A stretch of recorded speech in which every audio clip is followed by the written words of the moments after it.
3인 3색의 정치 토론, 삼색 정치 토크. 이철희의 주말 뉴스쇼 3부는 한 주간 정치권의 주요 이슈를 3명의 서로 다른 시선으로 토론해보는 삼색 정치 토크입니다. 오늘은 특별 게스트 2분이나 계신데요.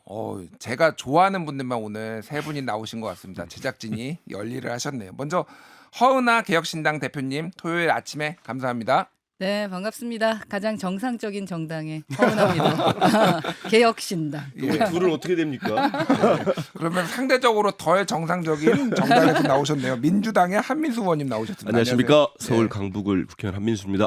예, 그리고 김영우 국민의힘 전 의원 네. 2주 만에 또 나오셨고요. 예, 안녕하세요. 예, 아니 농담이 아니라 제가 진짜로 세 분 굉장히 다 좋아하는 분들인데 이렇게 감사합니다. 공교롭게 또 이렇게 나와서 오늘 토크가 굉장히 매끄럽게 진행될 거라는 이런 기대를 좀 해봐도 되겠죠?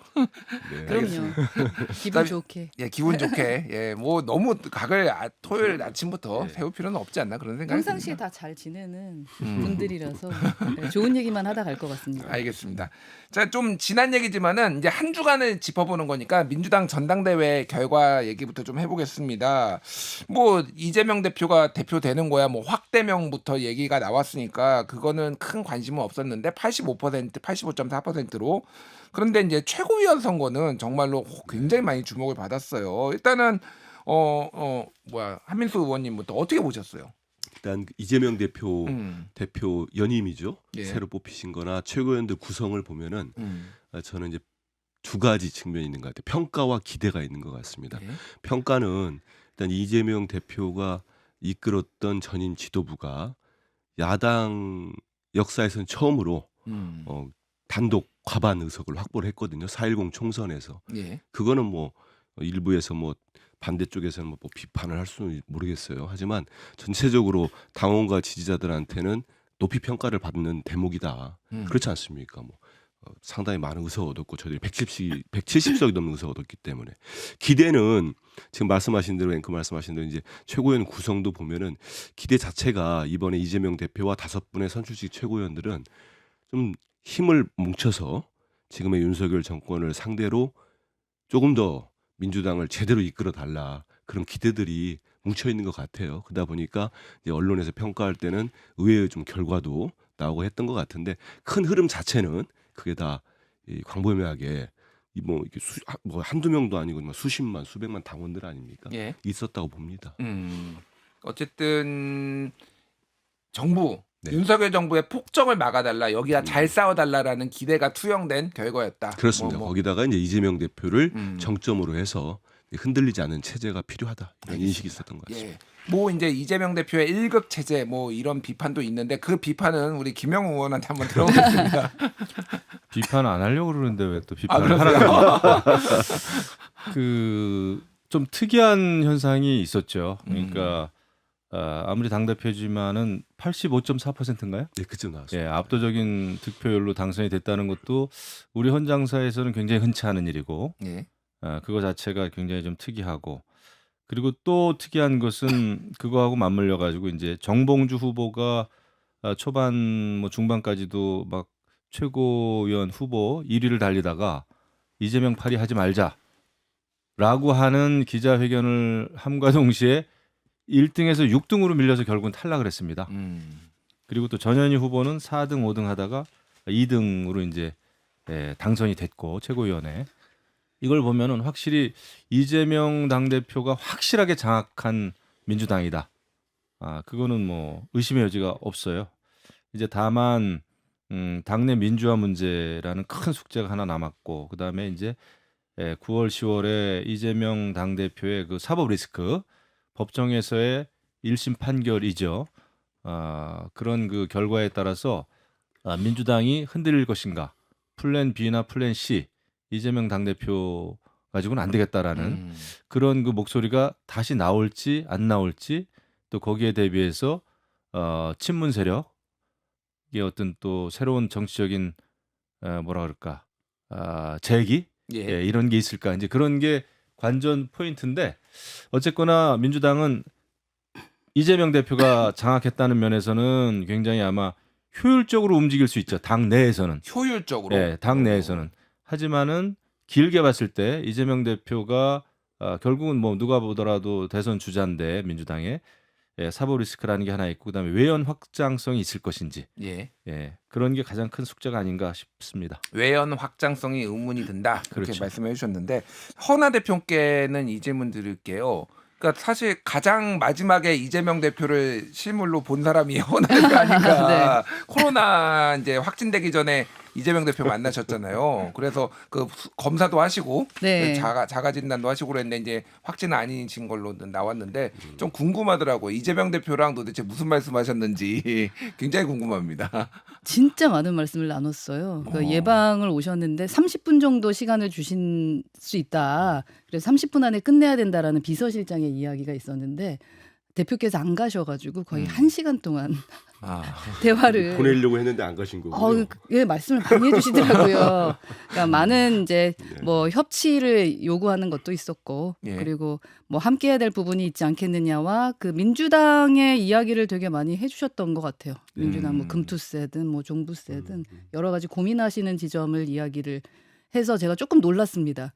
이렇게까지 물론 비공개이긴 했지만. 예. 이렇게까지 오픈을 해가지고 말씀을 주신다고 이런 생각이 좀 들었고요. 진짜 그런 분이세요. 예. 허심탄회하게 말씀. 그래서 제3지대에 있는 정상적인 정당 개혁신당에 대한 생각이 애정이 있구나 뭐 이런 생각은 했습니다만 저도 요청은 했습니다. 뭐 찻잔 하나 더 줘서 같이 얘기하는 게 좋지 않겠냐라는 말씀드렸고 그리고 또 대화 협의체라는 게 꼭 거대 양당만 해야 되는 것은 아니잖아요. 그래서 또 다른 제3지대도 좀 신경 써달라. 라는 말씀을 드렸고요.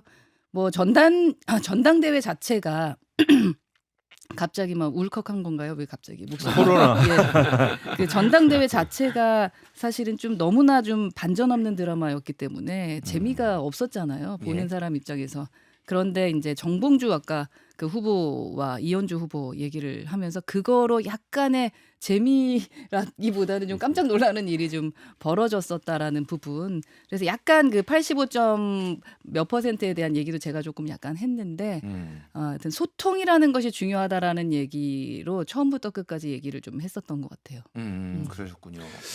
그런데 네, 한혜수 의원님. 그 이제 그 좀 전에 말씀하신 대로 정봉주 후보 그런 게 있는데 이게 만약에 뭐 예를 들어서 뭐 한 100명이나 1000명이 움직인다면은 그거는 어떤 지도자나 뭐 당협위원장이 됐든 지역위원장이 됐든 그런 게 하겠지만은 저희들이 수십만 표가 움직입니다. 서울하고 이제 전체 선거할 때 그리고 네. 국민 여론조사를 봐도 정봉주가 거기에서 6등을 했거든요. 그런 점에서 본다면 저는 당원과 또 민주당을 좋아해 주시는 일반 국민들의 집단 지성이라고 봐요. 그런 판단을 하는 거죠. 제가 아까 말씀드린 대로 윤석열 정부 상대로 할 때 이재명 대표와 5번의 최고위원들이 이렇게 원활하게 좀 유기적으로 움직임이 좋다 이런 평가가 생겼다고 생각을 하고요. 예. 그다음에 이제 사법적 말씀하셨는데 저는 뭐 일단은 물론 그 상황이 와야 되겠지만은 제 개인적으로 판단할 때는 크게 그렇게까지 영향을 줄 것인가 생각을 해봅니다. 일단 법적으로 봤을 때도 두 가지가 예상되는 게 공직선거법하고 예. 위증교사인데 글쎄요 그게 저는 뭐 유죄 나올 걸 보지 않습니다. 무죄 가능성도 없다고 보거든요. 하고 실제로 근데 그렇지 않은 결과가 나왔을 때 과연 그러면 그 이재명 대표를 그동안 봐왔던 지지층이나 당원들 이런 분들이 그 결과에 대해서 흔들릴 것인가 그건 다르다고 봐요. 그 안에는 뭐냐면 그동안 너무 오랫동안 해왔어요. 2년 3개월 동안 예. 윤석열 정권이 정말 수십 명, 100명에 가까운 검사들 동원해가지고 수백 차례 압수수색도 했고 또 하나는 이 검찰권의 남용, 형평성 이미 많은 상실을 했기 때문에 이게 한다고 해서 나중에 또 얘기 나오겠습니다만 김건희 사건도 있고 다 있잖아요. 예. 우리 국민들이 판단할 겁니다. 그래서 크게 우려할 사안은 아니다. 알겠습니다. 뭐 사법 리스크는 크게 불거지지 않을 것이다 이렇게 전망해 주셨는데 이제 9월 초와 9월 말에 각각 이제 위증조사하고 공직선거법 위반 검찰 구형이 있기 때문에 빠르면은 10월 초에 하나, 10월 말에 하나 뭐 이 정도에 지금 나올 걸로 예상이 됩니다. 뭐 그때 지켜보면 될 것 같고 예. 흔들리지 않을 거라고 했는데 외부의 시선은 다른 것 같습니다. 지금 그래요? 윤영찬, 강병원, 박광원, 송갑선, 박용진 등 소위 말하는 이제 비명계 의원들이 초1회라는 거를 모임을 만들어 가지고 지금 활동을 하고 있는데 이낙연 대표에게 정계 은퇴를 요구했고 이낙연 대표가 이에 응했다라는 기사도 있는데 뭐 이낙연 대표는 또 그런 일은 없다 사실무근이다 국가의 위기를 외면하지 않겠다 뭐 이런 입장을 냈습니다. 그러니까 제가 궁금한 거는 이런 것 같아요. 이 정치 고수들의 좀 의견을 듣고 싶은데 초일회는 도대체 왜 만들어졌고 갑자기 왜 뜬금없이 다른 당인 새로운 미래 이낙연 대표한테 정계 은퇴를 얘기를 하고 이낙연 대표는 또 안 그러겠다고 얘기를 하고 이게 뭔가요 이게 김영우 의원님? 지난 전당대회에서 민주당 전당대회 저걸 또 우리가 유심히 봐야 됩니다. 그 사실 민주당의 텃밭이고 강한 지지층이라고 우리가 얘기할 수 있는 호남 쪽에서 예. 일단 투표율이 너무 낮았습니다 이번에. 음. 예, 그건 뭐냐 하면은 사실상은 크게 봤을 때는 흔들린다는 거예요. 그러니까 지금 강성 지지층, 뭐 재명인의 마을 또 이제 여러 가지 강성 지지층들은 이제 이재명 당대표 체제에 대해서 굉장히 적극적이고 또 적극적인 투표층이고 그래가지고 이제 85.4%라고 하는 압도적인 그 당대표 그 득표율을 만들어냈지만 호남 쪽에서는 투표를 거의 많이 안 했습니다. 뭐 이제 20% 예. 초중반대 투표율이었고요. 굉장히 그리고- 낮은 거죠. 그리고 득표율도 80% 초반대가 예. 나왔죠. 예. 그래서 그거는 저는 조금 문제가 있다 생각을 합니다. 그건 아마 그리고 지난번에 이제 총선 과정에서의 그 비명계 의원들을 이제 많이 좀 뭐라 그럴까요? 배제시켰잖아요. 총선 그 이제 공천에서 그런 게 씨앗으로 남아 있을 것 같아요. 이게 불만의 씨앗으로. 그리고 아무래도 지금 이제 이낙연 그 새로운 미래 대표는 정치적인 활동을 많이 하기에 여의치가 않지만 그게 잠재적으로 이재명 당대표의 그 사법 리스크나 이런 거에 그 맞물려 가지고 정치적인 역할을 부여받을 수가 있습니다. 그래서 아마 지금 그 비명계 의원들도 많이 만났고 물론 그 비명계 의원들이 전부 다 이낙연 그 대표를 뭐 지지하거나 막 다 그렇게 볼 수는 없지만 여전히 잠재적인 그 경쟁자이기 때문에 아마 이런 그 소문이 막 나는 것 같아요. 정계 은퇴하셔야 되는 거 아니냐. 뭐 그다음에 이제 또 김경수 전 경남지사의 역할에 대해서도 굉장히 소극적으로 지금 대응을 하는 것 같더라고요. 그 예. 친명계 쪽에서는 그렇게 보면 역시 잠재적으로는 그 경쟁자들에 대해서 의식을 하고 있다 이런 생각을 합니다. 아 그렇군요. 네, 허은하 우선- 대표님은 어떻게 보십니까? 우선 관심 끌기용이 좀 필요하지 않았나 하는 생각이 들어요. 그러니까 초일회, 초일회 쪽에서 자체에서는. 예. 그리고 모든 게 좀 상식적이어야 되는데 민주당이 현재는 상식적이지 않다라고 생각할 수 있는 부분이 전당대회 때문이잖아요. 이게 경쟁자가 있어야 되는데 경쟁자가 없단 말입니다. 그러니까 우리가 흔히 잠룡이라는 분들이 그래도 몇 분이 보여야 할 텐데 민주당 내에서는 어떤 잠룡이 보이지 않는데 이제 멀리서 봤을 때 그중에 한 분이 이낙연 전 대표가 아닌가 하는 생각을 하시지 않았을까라는 생각을 좀 하게 되고요. 오죽하면은 저는 이제 전당대회를 보면서 국민의힘이 조금 더 정상적으로 보이는 경우가 있었어요. 왜냐하면 이번 국민의힘은 전당대회에서 있었잖아요. 경쟁자가 있는 음. 곳에서 당대표가 당선됐고 이제 큰 당들이다 보니까 그러한 부분이 필요할 텐데 어느 누구도 경쟁할 수 있을 만한 상상을 못하게 되는 거잖아요. 예. 85% 이상을 받았다라는 것은 엄청난 거라고 생각을 합니다. 그렇다면 이제 외부에서 우선은 비명계들이시니까 외부에서 누군가를 좀 찾아야 될 텐데 그 중에 가장 먼저 떠오르는 게 사실은 이제 그 죽은 불도 다시 보자인가요? 꺼진 불도 다시 보자라는 예. 말이 있는 것처럼 제가 이번 15주년 그 김대중 대통령 추모식에서 이낙연 전 대표도 뵀는데 여전하시더라고요. 여전하고 관계도 다 좋으신 것 같아서 그래서 초일회 입장에서는 누구라도 끄집어 올려야 된다라는 그런 의미에서 차라리 정계 은퇴라는 것으로 지금 무리수를 둔 게 아닌가 하는 생각이 저는 들었습니다. 그렇군요. 이제 일각에서는 그런 해석도 있더라고. 그러니까 이 호남을 중심으로 새 판을 짜야 되는데 오히려 이낙연 대표가 지금 약간 걸림돌이다. 그래서 이제 다른 인사들을 조금 뭐 김경수라든지 김경수 전 지사라든지 이런 분들을 띄우기 위해서는 오히려 지난번 성적도 좋지 않았고 이낙연의 호남 장악력이나 리더십이 그 정도에 못 미치니 아예 좀 새 판을 짜기 위해서 좀 정계 은퇴를 해주시라 이런 시각들이 있다라는 것도 있어요. 어떻게 보십니까, 의원님은? 일단은 그 우리 개혁신당은 야당입니다. 저희요. 네, 그럼 야당이죠. 야당이죠. 그러니까 근데 국민의힘이 우리 당보다 정상적으로 보인다는 것 좀 아닌 것 전당대회. 같아요. 전당대회도 그렇고. 전당대회는 아니 대통령 정상적으로 윤심이 보였어요. 개입해가지고 전당대회 아니, 치르는 전당대회, 정당이 맞다. 여기 저기 또 정쟁을 정상입니까? 너무했죠. 그건 네. 아니죠. 아니 대통령 그 개입 윤심 개입하려고 여사님 무슨 뭐 문자 이심 논란하고 그 원희룡 후보 키우려고 친윤들 윤핵관들 몰려가고 그게 정상입니까? 지금 민주당 전당대회는 이재명 대표의 득표율이 높다는 거 말고 그 안에서 무슨 힘이 움직였습니까? 있을 수도 없고 야당에서는. 너무 섭섭해하지 그렇죠. 마시고요. 너무 섭섭해요. 아니 그러니까 너무 되게 예민하게 이상해. 반응하시니까. 이상해서 한 말씀 네. 바로 잡으려고 야당 그냥 지나가는 말로 뭉쳐주세요. 합방인데. 아니, 예. 근데 뭉쳐주세요. 그리고 이분들이 초일에 만드셨는데 제가 볼 때는 이제 이분들이 당장 정치 결사체로 할 수는 없을 거예요. 뭐 지금 그런 상황도 아니고 그리고 지금 보면은 저는 민주당이 됐든 뭐 여당이 됐든 이제는 뭐 우리 당 내에서 비명계라는 호칭은 잘 맞지 않고 저는 비주류 정도는 충분히 가능하다고 봅니다. 예. 왜냐하면 당권을 잡으면 그쪽이 주류고 못 잡으면 조금 비주류죠. 그래서 이분들은 이제 비주류에서 활동을 할 거라고 보여요. 근데 그 이낙연 대표는 이미 민주당을 떠나서 새로운 미래를 만든 분이신데 그분을 만나 정계 은퇴라는 표현까지는 안 했을 거라고 봐요. 근데 다만 이 정도 보도가 나올 때는 이제 우리 후진을 위해서랄지 여러 네. 표현을 쓰면서 좀 길을 터주면 어떻겠느냐 일선보다는 그런 정도의 얘기는 오가지 않았을까 싶습니다. 근데 알겠습니다. 현재로서 이낙연 전 대표야 글쎄 정기훈퇴 선언 안 하셨기 때문에 음. 여전히 정치적 재기랄까요 모색하지 않을까 싶은데요. 알겠습니다. 그러니까 너무 뜬금없어요. 그냥 관심 끌기. 첫 번째 끌어올리는 한 분이었다라는 생각은 들어요. 알겠습니다. 일단 뭐 앞으로 어떤 메시지가 나오는지 좀 지켜보도록 하겠고요. 여야 대표회담 얘기 좀 해보겠습니다. 일단 뭐 코로나19 이재명 대표가 확진되면서 이제 연기는 됐는데 제가 궁금한 건 이거예요. 이 세 분의 고수들께서는 어떻게 보시는지. 다음 주에 열린다 안 열린다. 일단 제 첫 번째는 OX로 한번 대답을 해주셨으면 좋겠고요.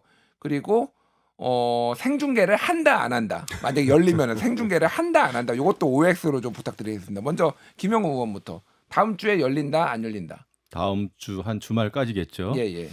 일주일 안에. 열린다. 열린다. 네. 오. 아주 어렵게. 생중계를 한다 안 한다.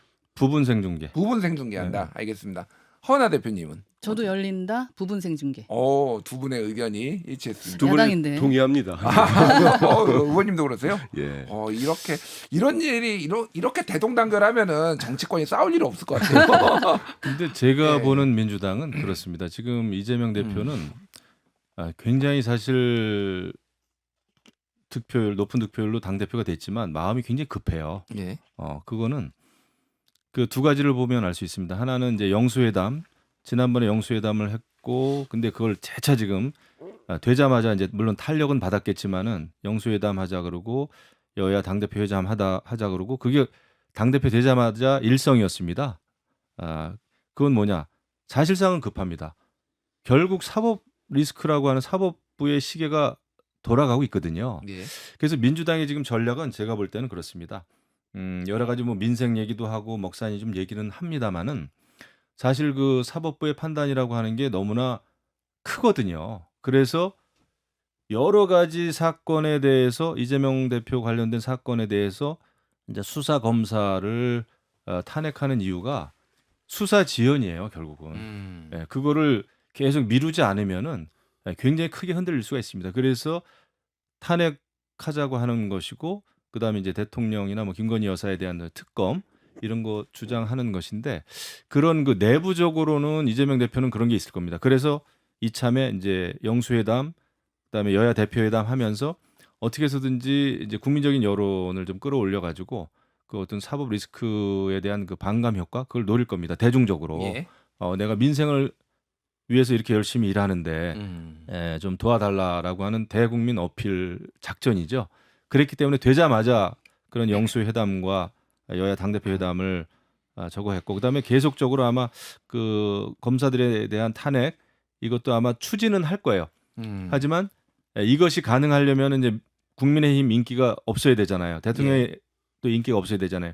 그러다 보니까 최상병 특검이라든지 이런 걸 가지고 또 굉장히 거세게 몰아붙이겠죠. 그래서 양면 작전이다 저는 생각을 해요. 그러니까 뭐 의원님 말씀 요약하면은 이재명 대표가 영수회담이나 당대표회담을 제안한 거는 본인의 사법 리스크를 희석시키기 위해서 여기에 주목되는 그런 측면이 거예요. 있죠. 그런 측면이 있다. 그럼요. 예. 그렇군요. 이건 한민수 의원님이 반박을 좀 하실 것 같은데. 예. 야, 근데 그렇게 보면은 제1야당 대표가 어떻게 정치를 합니까? 저는 그건 아니죠. 왜냐하면 이재명 대표 급한 거 맞습니다. 급한 게 민생이 급하고 외교 안보가 급해요. 이렇게 놔두면 나라 큰일 나겠습니다. 그러니까 말씀은 그렇게 제가 보면은 하셔야지. 아니 그렇지 않습니다. 그 아까 우리 허은하 대표도 겪어보셨지만은 대표랑 얘기를 나눠보고 지금 우리 회의체나 여러 가지 진행되는 거 보면은 글쎄요 일각에서 보시는 것처럼 그렇게 안 합니다. 민주당 아니 170석이 넘는 거대 야당이고 제 1당인데 그 당이 그렇게 움직였습니까? 전혀 그렇지 않습니다. 그리고 지금 저는 이렇게 봐요. 그러니까 그동안 우리 대한민국 사회에서 용인될 수 있는 부분이 있어요. 그건 이명박 대통령이 됐던 박근혜 대통령이 됐던 이 정도 범위가 있는데 저는 윤석열 대통령은 넘어서고 있다고 봐요. 우리 상식적으로 판단을 할 때 진보든 보수든 용인할 수 있는 범위가 있습니다. 바운더리가. 근데 거기를 넘어서고 있는 것 같아요. 최근의 인사를 보면서 특히 여러 정책이나 인사, 독립균형관장도 그렇고 이거는 상식적인 보수 진보의 문제가 아니다. 이런 예. 판단을 하고 있거든요. 그러면 급한 거죠. 제지시켜야 되지 않겠습니까? 아, 제지시켜야 된다. 어떻게든지 막아내야죠. 그래서 영수회담도 제안하는 거고. 아, 그럼 그리고- 영수회담을 해가지고 대통령의 그런 인사 문제가 있습니다. 하지 마십시오. 그러면 아, 윤석열 지적해야죠. 대통령이 그럼 중단을 할까요?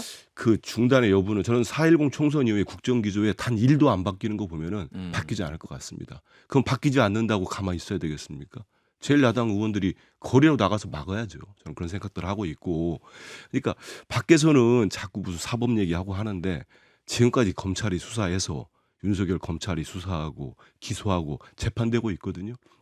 뭐가 하나 드러난 게 있습니까? 그래서 지금 그런 걸로 모든- 윤석열 정부의 예. 검찰을 믿으십니까? 안 믿죠. 안 믿죠. 근데 어떻게 여태까지 믿습니까? 해서 안 나온 거를 지금 믿어달라는 얘기 아니에요? 아니 보십시오. 그렇게 가혹하게 수사를 했는데 예. 그러면 그 형평성이나 그 검찰권 남용을 통해 가지고 뭐가 드러난 게 있습니까? 수사를 했는데 그러니까 드러난 게 검찰 없잖아요. 수사를 믿는 것이. 네. 아이고. 이거 완전히 저기 그건 다른 아. 얘기신 것 같은데. 예, 뭐, 아니 뭐 어쨌든 지금 사실 검찰 수사는 거의 다 끝났고 이제는 이제 예. 재판으로 다 넘어가는 상황이 그러니까요. 사실 남아서- 이제 공소 유지만 하는 상황이라서 그 결과가 나오면 되고 그리고 음. 지금이라도 이제 검찰이 제대로 된 그 살아있는 권력에 대한 수사를 하지 않으면 지금의 검찰이 내놓는 어떠한 결과도 국민들로부터 어떤 신뢰를 받기는 이미 어려운 상황까지 왔다고 근데 봅니다. 이제 저런 게 좀 실망스러운 거예요. 이재명 당대표에 대해서 그 뭐 당을 이제 확실하게 장악하고 이런 건 뭐 다 좋습니다. 그뭐 인기가 있으면 당내에서. 그런데 이제 먹사니즘을 얘기를 하시면서도 국회 절대적인 다수를 차지하는데 여태까지 보면 민생 관련된 법안에 대해서 너무나 소극적이었었어요, 사실. 우리가요? 예. 계속 특검이나 계속 청문회 지금 딱 보면은요. 네. 민주당 의원님들 그렇게 많지만은 가장 기억에 남고 가장 지금 강렬하게 예, 국민들에게 어필하는 분이 누구예요? 정청래 법사위원장, 그다음에 최민희 저기 방송통신. 예. 방통송 아, 예. 예, 방송통신 과방위원장이죠. 예. 근데 뭐 과방입니다만은 뭐 과학 기술에 대해서는 별로 신경을 안 쓰시고 방송 막 이거만 하시는 것 같은데 이런 식으로 크게 봤을 때 민주당의 흐름은 역시 굉장히 정쟁적이고 정치 지향적이다. 그런 어떤 그 윤석열 정부나 이제 국민의힘을 이제 곤혹스럽게 만드는 뭐 그런 쪽에 치중이 돼 있지 먹사니즘하고는 거리가 있고 또 영수회담을 이번에 재차 주장하지만은 지난번에 영수회담도 사실 지금 돌이켜 보면은 너무나 허술했고 너무 이렇게 어떤 정치적인 쇼를 하는데 그쳤기 때문에 그거에 대해서 그게 이렇게 실효적일까 이런 비판이 좀 있는 거죠. 아니, 간단하게 잠깐만. 얘기할까요? 한민수- 왜냐하면 이제 허나 대표님 의견도 너무 좀 다른 듣고 얘기를 하셔서. 네. 예, 거대 대표님. 양당 가운데서 정말 싸움 구경 재밌네요. 아, 예, 대표님 말씀해 주시죠. 좀 지금- 어떻게 보십니까? 예. 여러 질문과 이제 다른 이야기들로 막 퍼져나가긴 예, 했는데 맞습니다. 예. 저는 뭐 민주당이 정쟁을 하려고 한다라는 것에 대해서 동의하고 그 정쟁을 하려는 곳과 마찬가지로 국민의힘도 거의 정쟁만 하고 있다라고 생각하고요. 또 같은 야당이지만 만약에 안 받아들여지면은 저희는 거리로 나가겠다라는 그 민주당의 입장에 저희는 동의할 수가 없다라는 말씀을 드립니다. 그래서 저희가 힘듭니다. 왜냐하면 이게 상식적입니다. 왜냐하면 국회의원이라면은 국회에서 얘기하셔야 되고 예. 그 안에서의 소통과 협치를 통해서 아마 그게 이재명 대표도 희망하는 거라고 저는 생각해요. 저는 제 방에 와서 그렇게 말씀을 하셨기 때문에 예. 그래서 그렇게 어떻게 지금처럼 차라리 토론하시는 게 더 좋겠다라는 라는 말씀을 드리고 싶고 민생 법안이 통과되지 않은 건 사실이죠. 이번에 이제 전세 사기 법 관련된 거 하나 빼고는 통과된 게 없으니까. 그래서 민생을 위한 여튼 법안 통과에 좀 집중해 줬으면 좋겠다라는 말씀을 국민 입장에서 좀 드리고 싶다라는 거. 그리고 뭐 이재명 대표가 급하다. 저는 그 급하다에 대한 건 사실 느끼지는 못했어요. 그 쇼에 대한 거에 대한 말씀을 하셨는데 한동훈 대표가 너무 쇼를 하려고 하는 게 아니냐라는 입장이 더 많은 것 같습니다. 이번에는 이번에 생중계를 뭐 한다 안 요구한 한다. 거? 예. 왜냐하면은 지금 회담이라는 것은 사실은 이제 비공개에서 서로 이야기하는 것들이 있어야 될 텐데 처음부터 끝까지 다 생중계를 하겠다라는 것은 뭐 토론 배틀도 아니고 토론하면서 싸우겠다는 거잖아요. 토론은 어차피 싸움이니까 그 싸움을 통해서 어떠한 결론을 도출해내야 될 텐데 그 안에서 초를 재면서 누가 더 말을 많이 했네 안 했네 라고 하면서 싸울 거라면 차라리 안 만나는 게 낫죠. 그러나 이제 뭐 방에 와서 얘기했던 이재명 대표의 얘기는 원하는 대로 다 들어주겠다라고는 얘기하시더라고요.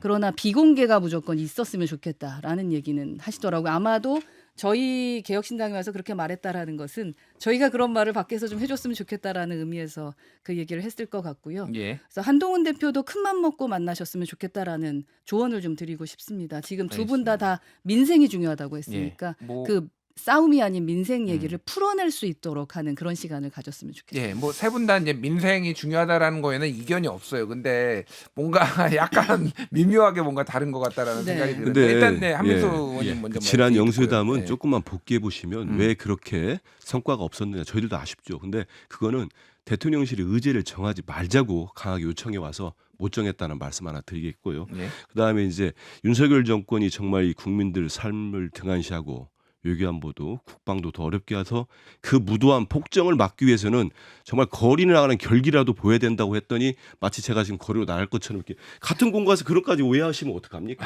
같은 야당인데 그거는 전혀 그 뜻이 아니잖아요. 윤석열 정권 막아내자 이 얘기를 하는 거고 예. 민생 입법은 이번에 총선 거치면서 그 국민의힘이 총선 기획단서 평가한 최고로 좋은 정책이 민생회복 지원금 25만 원이었다면서요. 평가한 그 보도가 나왔더라고요.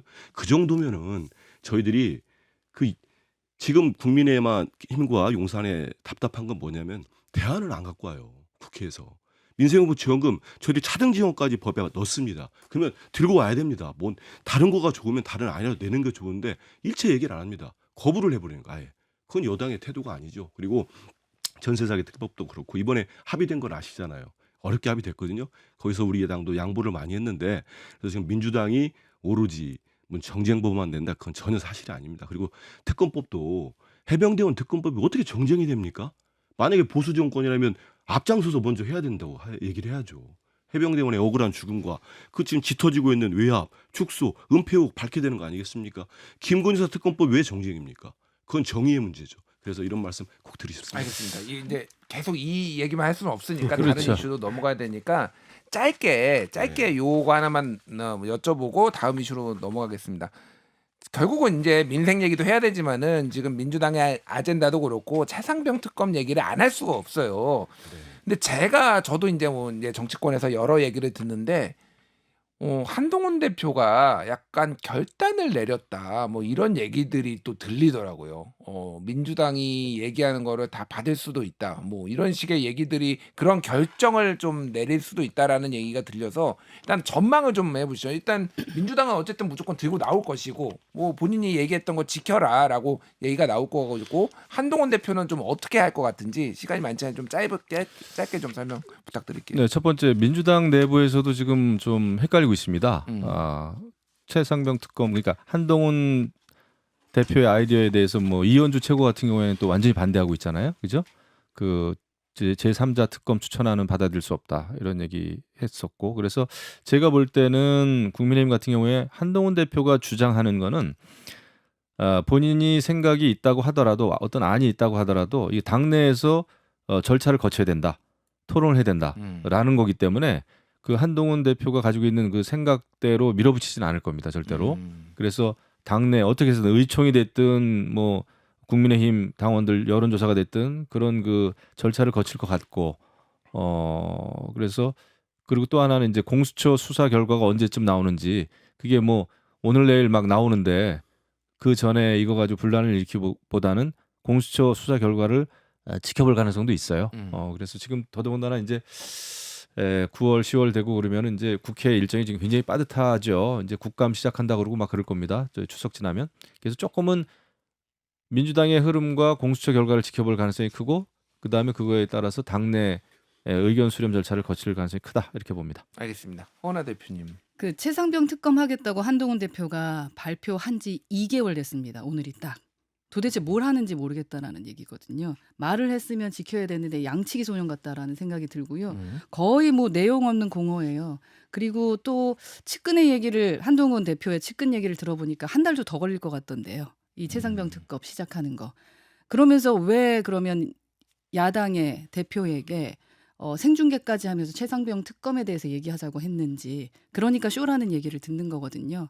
그래서 진정성 있게 이제는 시작해야 됩니다. 이것은 저는 목숨과 우리 청년의 목숨과 관련된 부분이다. 시간 끌 일이 아니다.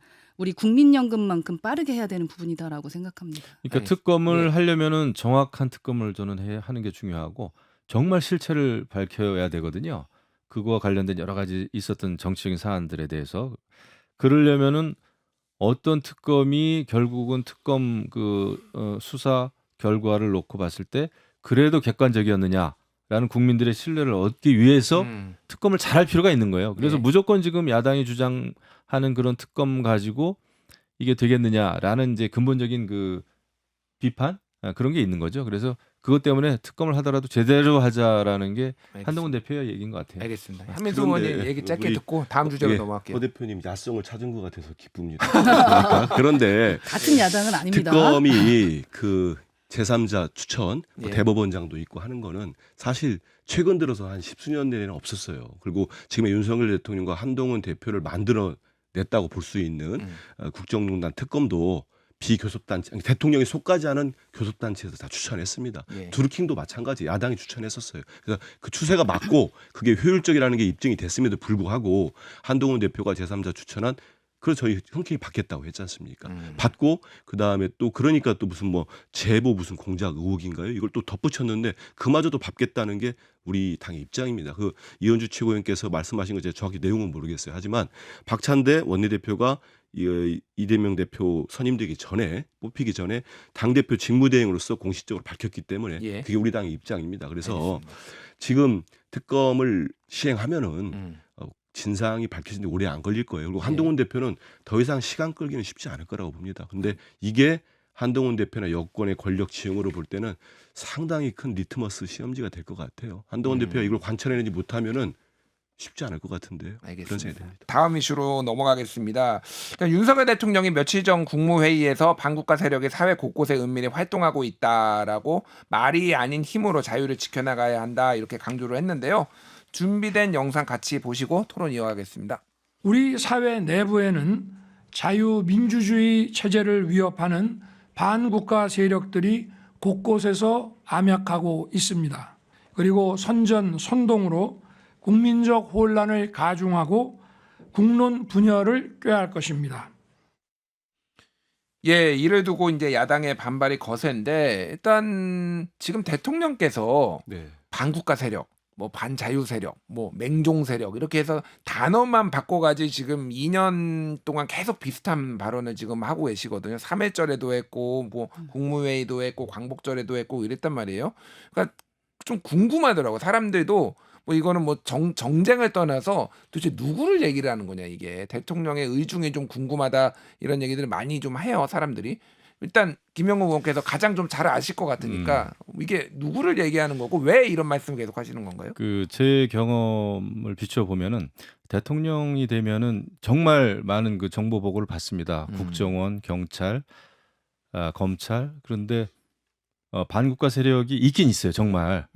이거는 뭐냐면은 대한민국 정부, 대한민국을 흔들려고 하는 또 북한과 연계된 이런 게 정말 팩트입니다.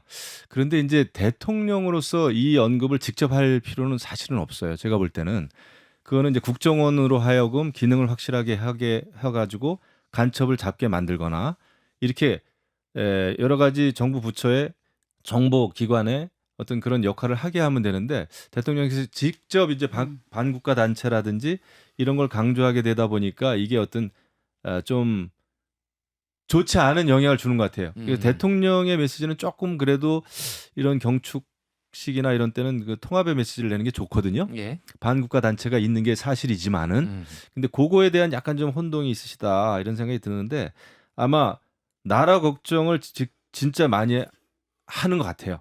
그런 그 반국가 세력이라든지 그런 북한의 여러 가지 움직임이라든지 이런 거를 사실 검찰에만 있다가 이걸 직접 엄청나게 많은 정보 보고를 받게 되면 이거 정말 큰일 났구나 우리나라 이렇게 생각할 수 있거든요.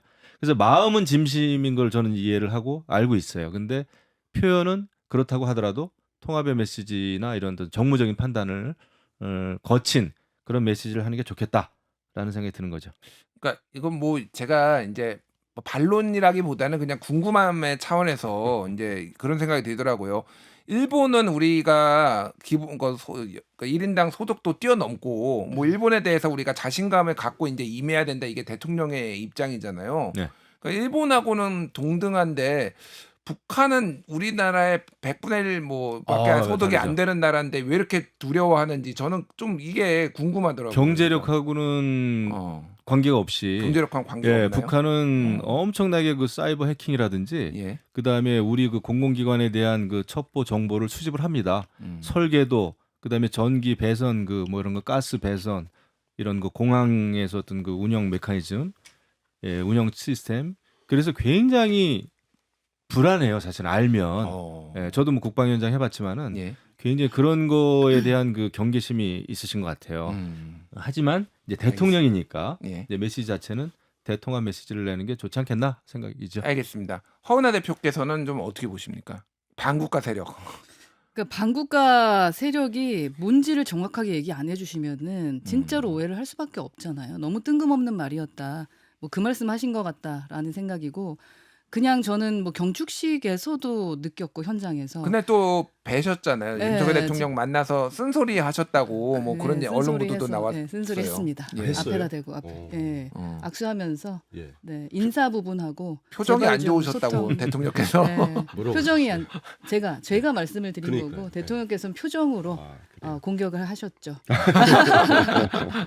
요것 봐라 이런 표정처럼 들리긴 했는데 그래도 현장에서 직접 보면서 제발 좀 소통하시고 인사에 대해서 좀 신경 썼으면 좋겠다라는 말씀 꼭 드리고 싶었습니다. 그래서 잘했다고 생각하고 있고요. 이게 반윤석열 세력을 말씀을 하시는 건가라는 생각이 좀 많이 들었어요. 반윤석열 예. 세력이요? 예, 그냥 반국가 세력이라는 게 지금 우려하시는 대로 차라리 그쪽이면 좋을 텐데 모든 그 흐름, 대화의 흐름들이 연설의 흐름들이 저렇게 오해할 만하다라는 생각이 들었어요. 저는 반윤석열 세력이라고. 그러면 자꾸 소통해 주셔야 되거든요. 그게 네. 아니다. 내가 이렇게 하는 이유는 이러저러한 이유 때문이다. 라는 것을 해야지 국민들이 불안하지 않거든요. 그래서 나도 어쩌면 반윤석열 세력으로 지금 찍히는 게 아닌가 이런 식의 고민을 하고 예전에 뭐 말 잘못하면 잡혀간다라는 말이 있었는데 요즘에 그런 말 다시 나오기 시작을 한단 말입니다. 그건 잘못된 거죠. 국가가 우리의 역사가 퇴행해서는 안 된다고 생각하고요. 아까 표현에 대한 말씀을 하셨는데 표현에 누구보다도 신경을 많이 쓰셔야 된다. 그래서 그러한 표현마저도 조심하라고 말 못하는 비서실 교체해야 된다라고 저는 생각합니다. 알겠습니다. 예. 한민수 의원님. 그 지금 네. 민주당에서는 우리 지칭하는 것 같은데 이런 말씀하시는 분들이 되게 많아요. 우리를 반국가 세력으로 보는 거야? 예, 예. 일단은 예, 예. 우리가 우리 4명도 마찬가지고 이 청소년기를 거치면서 음. 이 사회를 보는 가치관 이런 것들이 형성이 돼요. 그리고 더 이제 성인이 되고 책도 보고 역사도 공부하면서 이 사회 또 뭐 전체 우리 뭐 국가 역사를 바라보는 시각이 생기는 건데 전 대통령 말씀을 도대체 이해를 잘 못하겠어요. 왜냐하면 지금이 1970년대 우리가 예전에 무슨 뭐 방공 만화영화 보던 시대도 아니고 또리 장군 이런 시대도 아닌데 암약하고 있다. 아마 지금 대통령 시각에는 반정부 세력, 반윤석열 정부 세력과 반국가 세력을 혼동을 하시는 것 같은데 그래서 나를 지지하는 사람은 뭐 친국가 세력이고 아닌 사람은 반국가 세력으로 하시는 거 아닐 정도로 의심이 들어요. 예. 그러면 야당이나 반대하시는 국민들을 다 이렇게 한쪽으로 규정을 한다고 한다면 그게 맞다면 그게 정상적으로 통치가 되겠습니까? 국정 운영이 되겠습니까? 아니 저희들이 무슨 암약을 하고 있습니까? 이렇게 방송도 나와 있고 한데 그 맞지 않은 것 같고요. 그리고 제가 종잡을 수 없다는 게 뭐냐면 지난번 총선 이후에 직접 사과는 안 했습니다마는 참모를 통해서 국민들을 뜻을 뭐 받들지 못해 죄송하다는 표현까지 전달을 했잖아요. 진짜인지 몰라도. 그러고 난 다음에 영수회담할 때 뭐 했습니까? 저도 언론 보도를 통했습니다마는 그 뭐 중간에 이렇게 왔다 갔다 메신저 역할한 교수님들 통해서 갑자기 이재명 윤석열 대통령 부부와 이재명 대표 부부 간에 만나서 식사를 하자, 골프를 치자 이런 표현까지 하신 분으로 알려졌잖아요. 그럼 뭡니까? 이게 뭐 도대체 종잡을 수가 없어요. 그래서 우리 지금 이제 국정을 헌법에 부여된 권한으로 국정을 책임진 막중한 자리에 계신 분인데 네. 자꾸 이런 식의 말씀을 하시는 거는 너무 위험해 보입니다. 그리고 실제로 이게 무슨 북한과 연계된 조직 같은 게 있다면 수사하시면 돼요. 수사해서 처벌하면 되지 않습니까? 그걸 누가 반대합니까? 근데 대통령께서 그 중요한 국가 행사나 국무회의나 이런 데서 이런 말씀들을 꾸준히 하시고 또 한쪽에서는 같이 모여서 밥 먹자고 하시고 또 이럴 때는 이렇게 하고 너무 위험하다 이런 생각이 듭니다. 알겠습니다. 그 이명백 이제 함성득 두 분 교수가 이제 그 한국일보하고 인터뷰에서 했던 얘기가 이제 사실인지는 확인이 안 됐지만 어쨌든 그거를 전제로 한 건데 만약에 그게 사실이라면은 윤석열 대통령이 이재명 대표는 반국가 세력으로 안 보는 걸로 추정할 수가 있는 거죠. 같이 근데 골프도 치자고 이렇게 말씀하신 거면. 근데 저렇게 그러면서 저렇게 그냥 거칠게 수사하십니까? 그건 아닌 것 아니, 같고요. 뭐 야당이나 야당 대표를 이명박을, 예, 반국가 세력이라고 얘기한 거는 아니고요. 예, 그거는 이제 오해인데 지금 객관적으로 보자면 지금의 여야 관계, 국회 상황은 정상적이진 않습니다. 예. 아까 이제 민생을 위해서 꾸준히 뭐 민주당도 노력해 왔다고 그러는데 그렇진 않죠. 5월 31일 날이 아마 22대 국회가 처음 이제 개원을 했을 건데 6월, 7월, 8월 이제 9월이 이제 시작됩니다. 조금 있으면 그 석 달 동안 너무 지지부진했어요.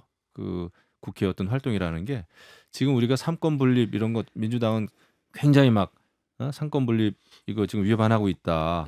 대통령이 거부권만 행사한다 그러는데 삼권 분립을 말하기 이전에 국회 입법부가 지금 역할을 제대로 하고 있는지 그거를 사실 걱정을 해야 됩니다. 국민들의 입장에서 볼 땐 그래요. 그래서 그리고 정상적인 여야 관계가 아니라 엄청나게 대립과 경쟁과 정쟁만을 일삼다 보니까 그래서 여야 당대표의 회담도 차라리 공개로 하자라는 얘기가 나온 거는 여야 당대표 간의 신뢰가 1도 없는 겁니다. 제가 예. 볼 때는. 그래서 오히려 이런 판국에는 차라리 선명하게 지금 가지고 있는 생각, 정책적인 어떤 아이디어, 비전을 국민들한테 한번 내보이고 대결을 해가지고 선택을 한번 받아보자라는 지경까지 온 거예요. 알겠습니다. 그러니까 이거는 예. 신뢰가 없다라는 거를 반증하는 그런 과정이 아니었나 생각이 되는데 저는 여야 대표가 지금 다 예. 공이 굉장히 마음이 급하다 이런 알겠습니다. 생각을 하게 됩니다. 저는 그 동의할 수가 예, 없는 게 예, 기존에 허은하 이준석 전 대표하고 그 민주당의 대표님하고 송영길. 송영길 대표님하고 사실은 토론했었거든요. 생중계. 생중계가 됐었죠. 예, 그때 예. 신뢰가 1도 없지 않았어요. 신뢰가 있었기 때문에 토론을 했었던 거였습니다. 그러니까 생중계로. 그래서 지금은 신뢰가 1도 없어서라는 것도 물론 맞겠지만 그거보다는 국민보다는 본인의 쇼를 하고 싶은 거라고 저는 그거는 생각합니다. 그때는 22대 국회가 아니었잖아요. 그러니까 예전에 네. 신뢰가 그때는 없기 21대. 때문에 뭐 이렇게 그건 생중계를 뭐 예전 한다는 건 얘기. 아니에요. 22대 국회에 들어와가지고 여야 관계가 21대보다도 더 안 좋아진 거죠, 사실은. 근데 적어도 집권당 대표면은 예. 성과를 내야 되는 거 아닙니까? 뭐 민생을 책임지는 최종 책임을 지는 거예요. 근데 지금은 정말 희한하게 저도 정치부의자로 우리 했습니다만 야당의 발목을 잡는 여당은 제가 처음 봤어요. 너무 발목을 많이 잡습니다. 그래서 이번에도 민생과 좀 국민들 볼 때 지난번 영수회담이 성과가 없었으니까 정말로 보여주기가 아니고 쇼가 아니라면은 그거 초반에 모두 발언도 있고 일정 부분 공개할 수 있습니다. 근데 이거를 실무회담도 거치지 않고 불쑥 던져서 전체를 생중계하자 이거는 토론하고 말싸움하자는 얘기죠. 그러면 안 되죠. 지금은 적어도 만에 하나 야당에서 그런 주장이 나오면 여당이 그렇게 하면 안 된다. 이거는 토론이 아니다. 이건 회담이다. 우리는 성과를 내야 됩니다. 이렇게 나와야지 완전히 지금 거꾸로 됐어요. 그러니까 이제 지난번에 이재명 당대표가 그러면 좀 더 잘했어야 돼요. 영수회담 때. 그걸 한번 본 겁니다. 이재명이라고 하는 대표의 성정을 예. 야, 딱 성정이요? 봐서, 예. 야, 한 20페이지를 A4 용지 가져와서 읽고 예. 그 모두 발언에 그러고 그냥 그다음에 비공개 회담 들어가면은 한동훈 대표로서는 완전히 붕 뜨게 되는 거죠. 그래서 알겠습니다. 그럴 바에야 네. 이런 식으로 해서 이제 저는 그 실무 회담을 통해서 그 예. 형식에 대해서는 합의를 할 거라고 봅니다. 해야죠. 의제 중심 하는데 예. 자꾸 영서담 지난번 얘기하니까 미안합니다. 시간이다. 시간이 그런데 나셔서. 예. 예. 근데 그때는 후시에 진짜 들어가야 대통령실이 너무했습니다. 의제 선정하지 말자고 하고 그래서 그때 이재명 대표가 국민들이 원하는 말씀을 안 했다면은 그 비공개 때 85%를 대통령이 혼자 하겠다는 거 아닙니까? 예. 그게 정상적입니까? 저희 당이 알겠습니다. 정상적으로 할 말 해가지고 욕을 많이 먹는데 사실 양당이 다 발목만 잡아요. 제발 알겠습니다. 발목 잡지 않고 토론하십시오. 알겠습니다. 예, 오늘 세 분 토론 여기서 마치도록 하겠습니다. 어쨌든 희망을 봤다. 예, 세 분의 이견을 좀 좁히는 자리였다 이렇게 생각을 합니다.